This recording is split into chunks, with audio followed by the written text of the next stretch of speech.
What is your name? Wing Commander Abhinandan.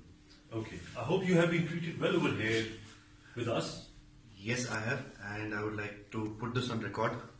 And I will not change my statement if I go back to my country also.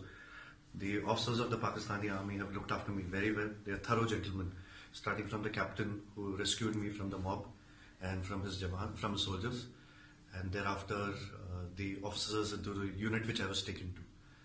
Okay. This is what I would expect my army to behave as, and I am very impressed by the Pakistani army. Okay, wonderful. So, Wing Commander, you hail from which place in India? Am I supposed to tell you this, Major? I'm sorry. I'm from down south. You're from down south? Yeah. Okay. And are you married? Yes, I am. You're married? Yes. Okay. I hope you like the tea. The tea is fantastic. Thank you. Okay.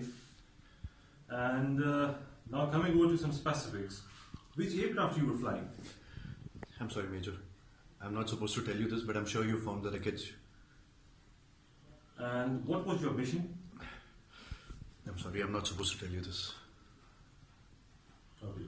Thank you.